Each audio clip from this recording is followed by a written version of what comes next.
피해자 대리하면서 느끼는 거는 형사도 그렇고 검사도 그렇고 판사도 그렇고 이해가 안 되는데 왜 그 당시에 이러지 못했어? 그 후에는 왜 이런 조치를 취하지 않았어?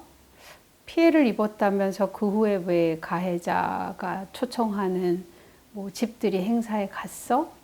이런 식으로 머릿속으로 어떤 생각하는 조건을 충족하지 않은 것에 대해서 질문하고 추궁하고 그걸 충족시키지 못하면 피해자를 의심하고 이러는 사례들이 많거든요.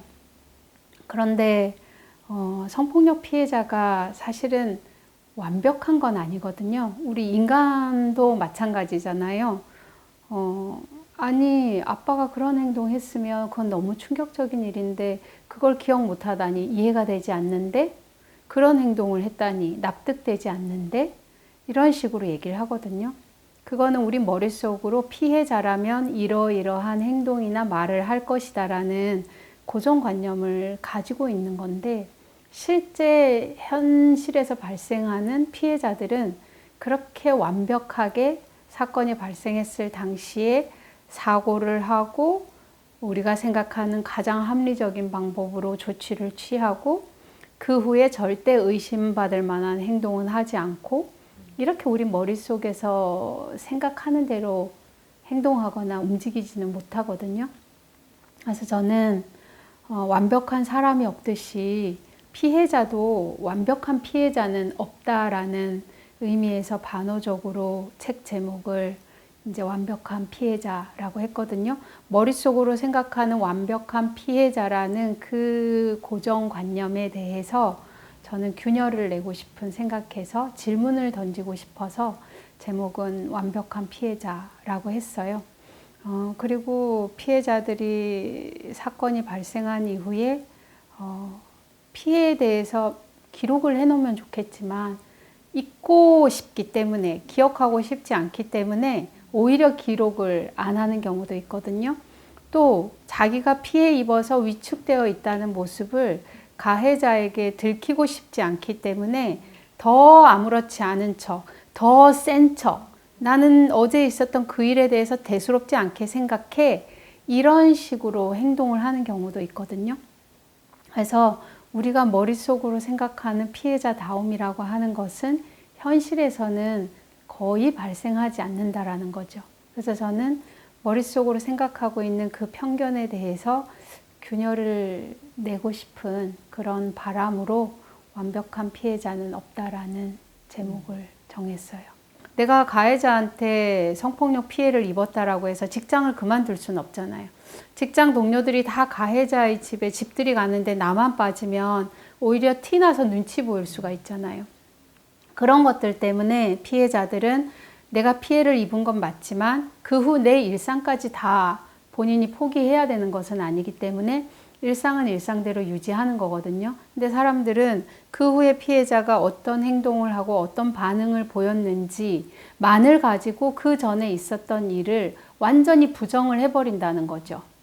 그래서 저는 정말 성폭력인지 아닌지에 대해서 판단을 하는 것은 전의 일, 사건이 발생했을 당시 일, 그 후에 있었던 일, 이런 것들을 전체적인 맥락 속에서 들여다보고 피해자의 성적 자기결정권이 침해가 되는 행위였는지, 그리고 그 과정에 피해자가 거부 의사를 표현할 수 없었다면 그 이유는 무엇 때문이었는지, 가해자하고의 관계 맺음을 그 후에도 일상적인 관계 맺음을 유지할 수밖에 없었던 이유는 무엇 때문인지, 이런 것들에 대해서 피해자에게 묻고 피해자가 이야기하는 것을 토대로 해서, 그리고 그런 상황에 대해서 가해자가 본인의 입장에 대해서 소명하는 부분까지 종합해서 이 사람 사이에 있었던 행위가 원하지 않는 상태에서 있었던 성적 어떤 폭력에 해당하는지, 아니면 피해자가 거부 의사를 표현하지 못했고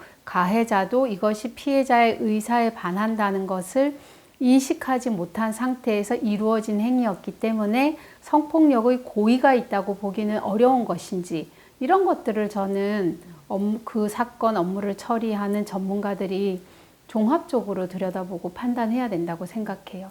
이게 결국은 성인지 감수성하고 연결되는 거고, 어느 한 장면, 어느 한 행동, 어느 하나의 주고받은 문장만을 가지고 전체를 판단할 것이 아니라 전체 맥락 속에서 피해자가 처해 있는 특별한 사정에 대해서 고려를 하고, 또 그 상황에 대해서 가해자는 어떻게 인식을 하고 행동을 했는지에 대해서도 듣고 양측이 제출하는 증거 자료를 토대로 해서 종합적으로 판단을 하는 것. 그게 저는 성폭력에 있어서의 성인지 감수성이라고 생각해요. 우리는 ready, 준비가 돼 있어요.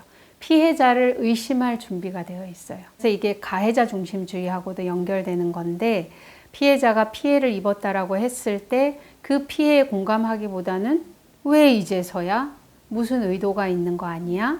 뭐 누구하고 이런 기획을 해서 상대방을 곤경에 처하게 하기 위해서 나쁜 의도를 가지고 이런 행위를 한 건 아니야? 이래서 집요하게 피해자에게 질문하고 추궁하고 의심하고 흔들어대고, 그러는 과정 속에 가해자는 신주단지처럼 그냥 모셔놓고, 그러면 피해자는 지칠 대로 지치고, 그런 과정 속에서 주변에서 피해자에게 2차 가해가 행해지고, 그리고 2차 가해를 한 특정 부류의 사람들에 대해서 법적 조치를 취하면 또 다른 사람들이 새로이 또 2차 가해를 하고, 그러다 보면 피해자가 싸워야 할 사람은 가해자 한 명이 아니라 이런 사건에 대해서 편견을 가지고 있는 너무나 많은 사람들하고 계속 싸움을 해 나가야 되니까 지칠 수밖에 없죠.